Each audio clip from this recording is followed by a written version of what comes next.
the latest news from the world of radio every Sunday morning at 10:30 on the International Radio Report on CKUT 90.3 FM in Montreal and online at ckut.ca.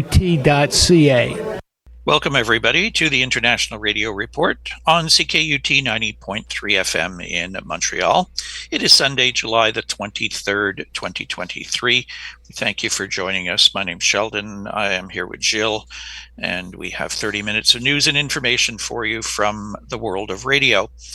If you would like to reach us, radioreport@yahoo.com is our email address.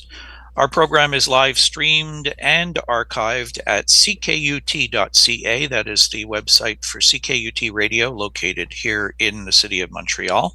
Our Facebook group is called International Radio Report. We have 2 new members this week, both from California. We welcome Guy from San Joaquin and Eric from Los Angeles joining us this week. A lot of information on that Facebook group. Check it out. Look for International Radio Report on Facebook, and we welcome you to put in your comments and post stories, interact with other members. A lot of great information that doesn't make it onto the program. Plus, we do put links to the stories that we do report on the show each week. And finally, we have a YouTube channel where you can go and catch the show whenever you like and listen to some of the older shows as well. It is called International Radio Report on YouTube, and you can subscribe there as well. We have 859 subscribers at this time. All right, so we'll get to our news of the week. First off, unfortunately, a sad note to report. I just noticed this in our local newspaper in Montreal here this morning. The passing of Ken Fraser. Kenneth Lynn Fraser was 85 years old and passed away on July the 13th. Was married to his wife for 59 years. He was a native of Montreal and attended McGill University and graduated in electrical engineering with a master's degree and a bachelor in engineering. Or was a dedicated teacher, professor at McGill University for a total of 45 years in the engineering department, and retired at the age of 72. It goes on to say he was well respected by both his colleagues and his students alike. He was described as, quote, a man in his element. Ken's love for all things electrical fed his passion for amateur radio. And they say a good man to have on field day or as president. And he did serve as president of one of the major radio clubs here in Montreal, the West Island Amateur Radio Club. There will be a visitation period coming up on Sunday, July the 30th here in Montreal at the Cardinal Funeral Home in Dorval. And I'm sure there'll be many people from the radio amateur community stopping by. Ken's call sign was VE2KLF, which was his initials, Kenneth Lynn Fraser. So VE2KLF, a silent key. Had a chance to spend a good amount of time with Ken over the years in the West Island Amateur Radio Club. And if you needed some technical information, he was one of the guys to go to for sure. So some sad news there. Condolences to the family and friends of Ken Fraser, VE2KLF. So, Newfoundland AM station with a unique call sign plans 100th birthday. This is via Radio Inc. A Class B AM station in St. John's, Newfoundland, Canada, is preparing to cross the 100-year threshold with a year of celebrations. VOWR was originally intended as a platform for spiritual comfort, started for the housebound by Reverend Joseph G. Joyce in 1924. While most of the specific centenary events are yet to be announced, a concert is in the works.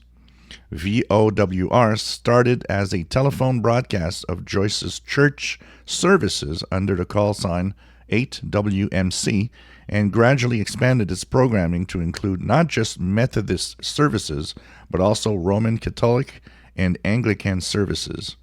Today, the station is known for its secular music from the 40s to 60s, with a special nod to Frank Sinatra and Patsy Cline.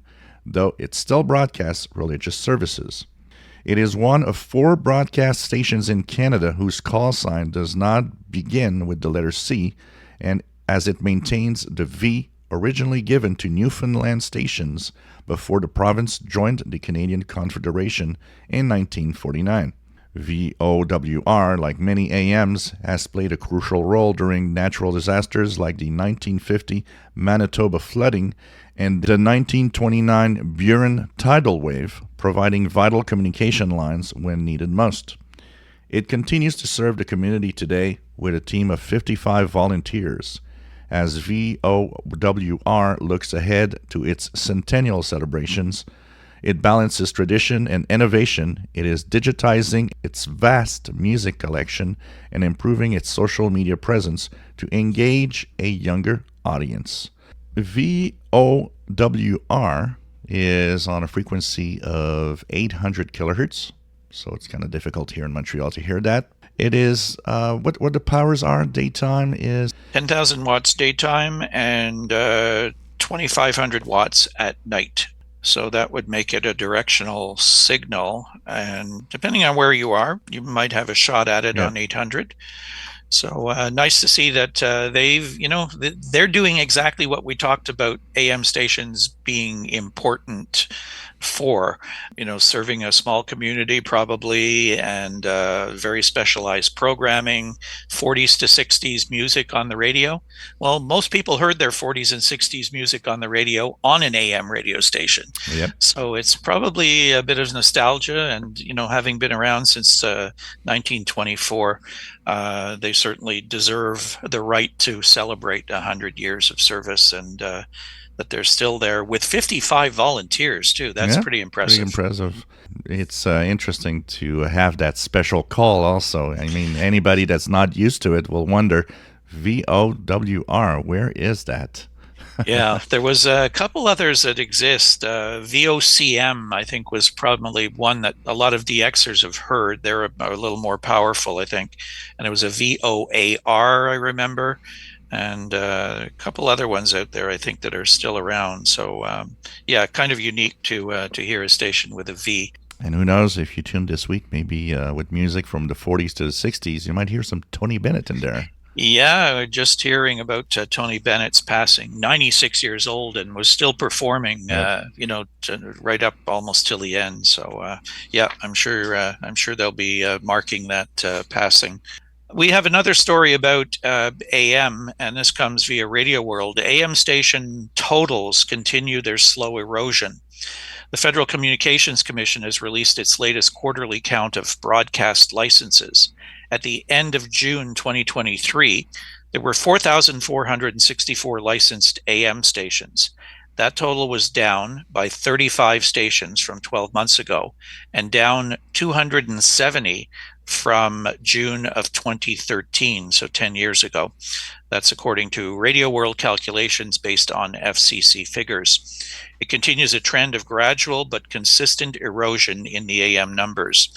The number of FM commercial stations is 6,675. That is down 14 stations in a year, but up 69 stations from 10 years ago. By comparison, the FM education category continues to grow, adding 52 stations in the past year to reach 4,236 and up 279 stations from 10 years ago. Okay, the numbers will continue to grow given expansion following the 2021 window for additional new educational stations.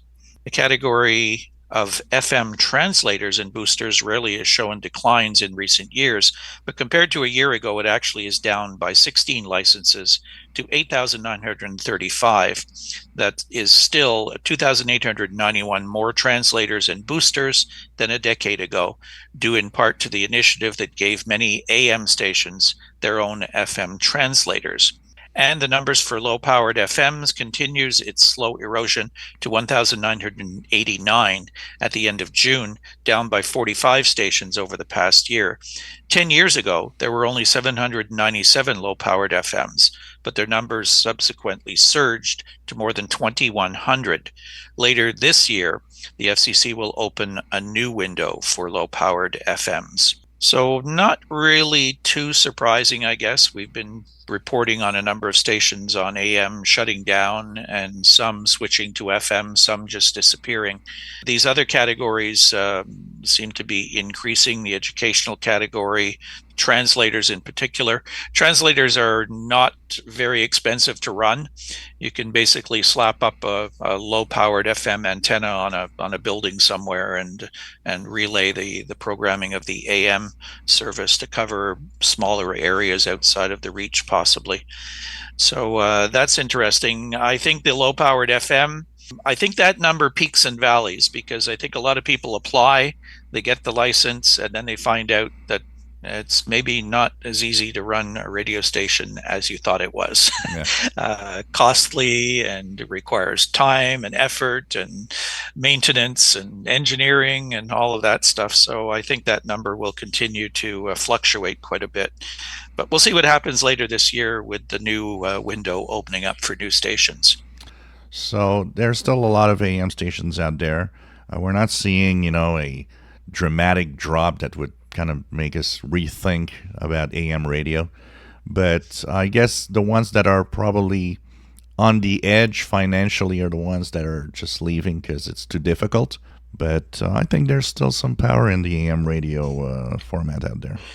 It'll be interesting to watch too with the regulations that are being put into place. At least it looks like they'll be put into place by the FCC. Yep. And the U.S. government to retain AM services in areas where they serve specific purposes. So that may change some of this in the future as well. So a lot of things should be happening in the near future with respect to stations. We'll keep an ear out for it and hopefully see some stories that we can report on coming up in the months ahead. So what's happening with our sun? Well, this week our sun had something very interesting, a very powerful explosion. A sunspot that actually had an eruption that lasted 4 hours above the M1 power range.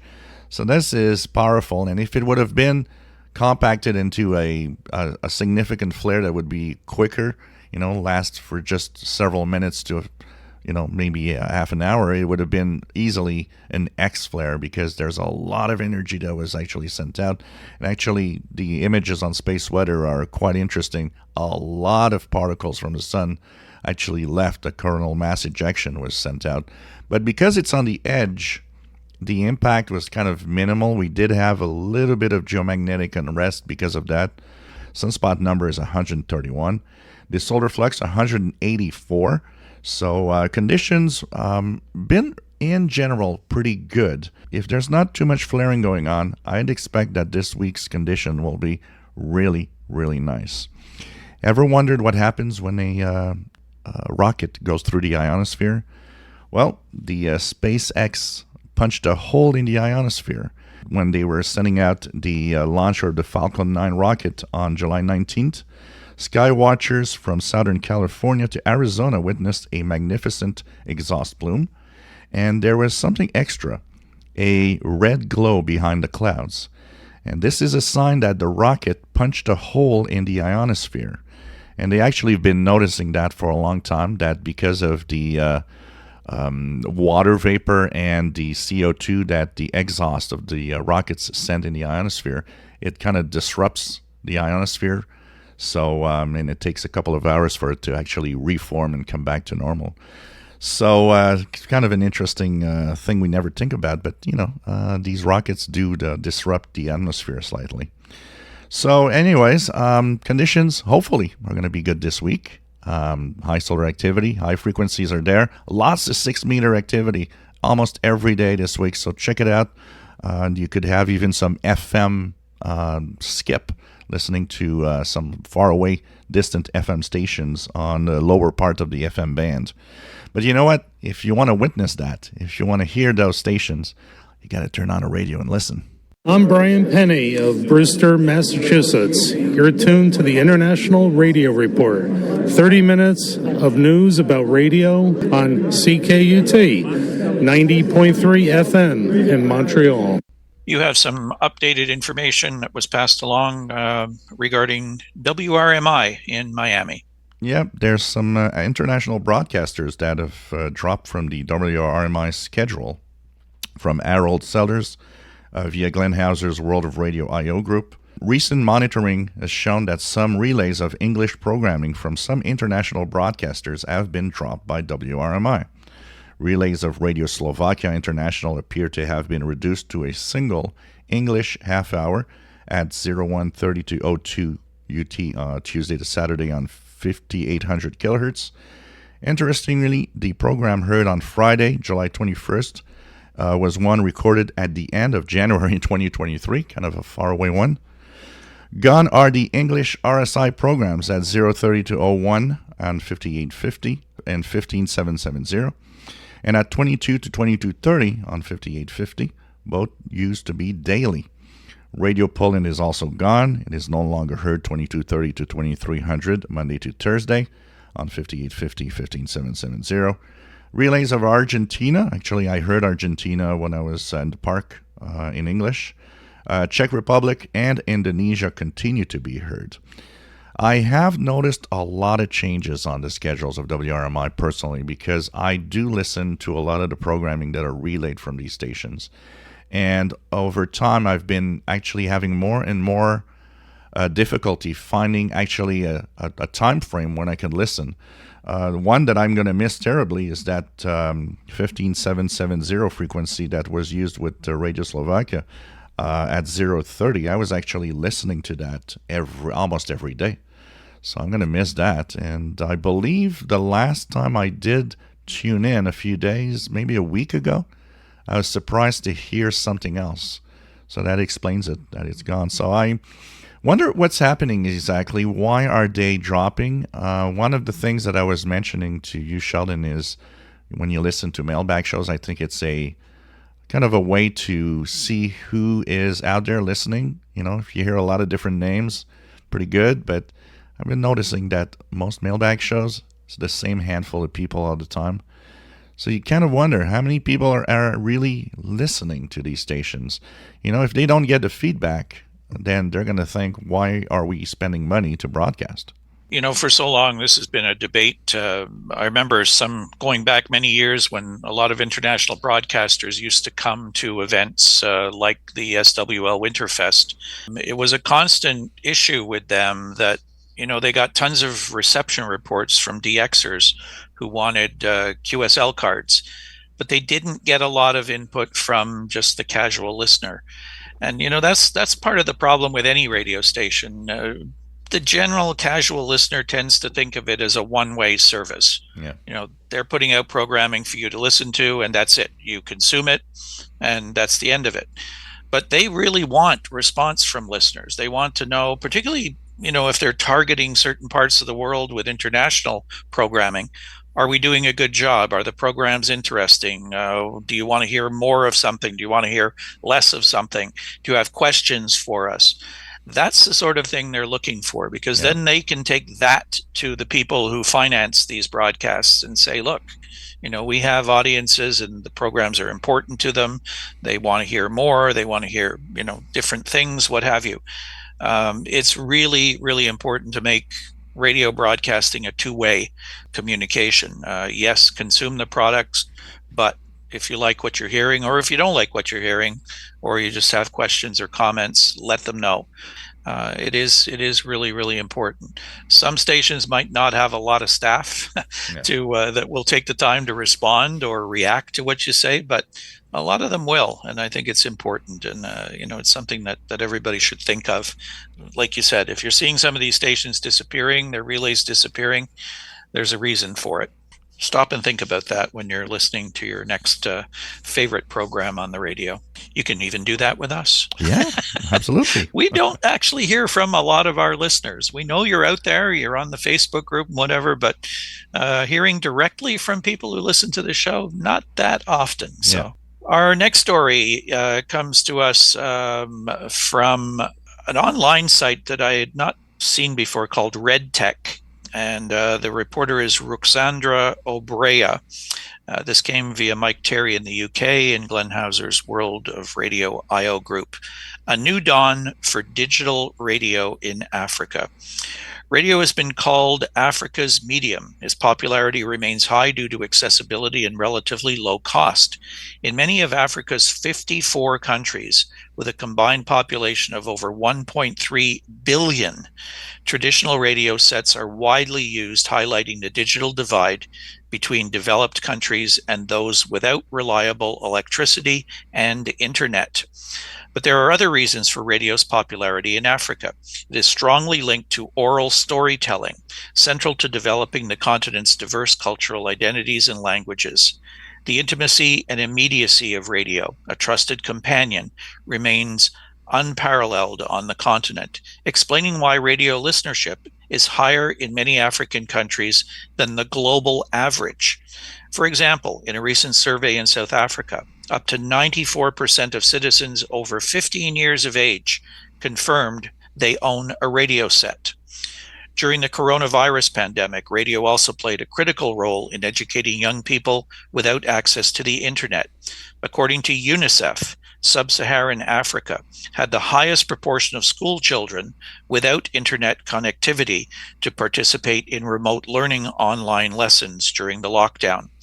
In the words of the International Telecommunication Union Director of Radio Communications, Mario Manowitz, radio is inexpensive and does not leave anyone behind. While radio is often more accessible than TV in many African countries, Africa is not isolated from the global digital revolution. According to the Afrobarometer data of 2022, regular reliance on digital sources for news has nearly doubled in just 5 years, and more than 4 in 10 adults across 34 surveyed countries report that they tune to the internet or social media at least a few times a week for news. However, also according to Afrobarometer, the African public shows a higher deficit of trust in digital media than in other parts of the world, and this insulates and protects the power of radio in ways not seen in Europe or in the United States. On the positive side, African media consumers increasingly use digital media, specifically Twitter and other social media platforms, to ask unrestrained questions and directly challenge radio presenters. Though digital platforms are seen as more inclusive, the digital divide between citizens in the big cities and the vast rural areas of Africa remains very stark. Digital platforms on the continent will continue to trail behind radio for some time. Digitizing radio is rising on the agenda of African governments and regulators. The reasons are diverse: radio's popularity, aging infrastructure needing replacement, demand for modern content and choice, scarcity of FM spectrum, especially in populous cities, and the increasing energy cost to maintain FM radio. Each African country has its own geography, legacy, and needs, but there is a chance for all of them to leapfrog the tortuous and lengthy process of radio digitization in places like Europe and Asia. Pan-African organizations like the African Telecommunications Union or pan-regional ones like the Southern African Development Community are recommending to member states a dual option of the DRM DAB Plus open standards combination, which should cover all scenarios.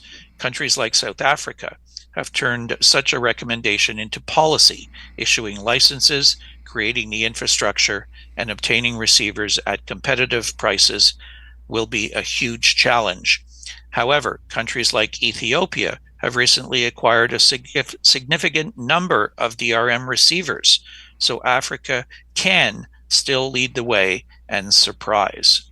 But South Africa, probably one of the most developed countries in Africa. Yeah. There's 50, how many? 54 countries. Yep. And we know the state of a lot of them. This isn't going to happen tomorrow for them.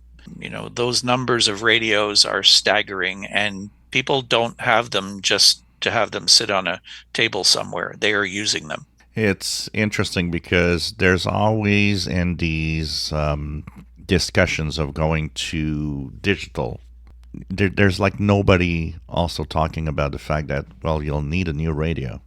We're talking about countries where buying a new radio could be something quite expensive for a lot of people. Yeah, and they talk about how crowded the FM band is in major cities, but FM signals in major cities don't cover the remote parts of the country. They're line of sight transmissions. Once they go over the curve of the earth, they're not going to hear those signals. So AM radio stations, shortwave radio stations, people can listen to those things with reasonably inexpensive equipment. There are still aid groups sending solar-powered, battery-powered crank-up radios to countries in Africa because they don't have anything else. This will be one to watch for sure. It's not going to happen overnight, and it may only happen in certain locations where they can afford it and have the technology to do it. The rest of the world over there will be hanging on to their little radios, and hopefully they'll still have something to listen to.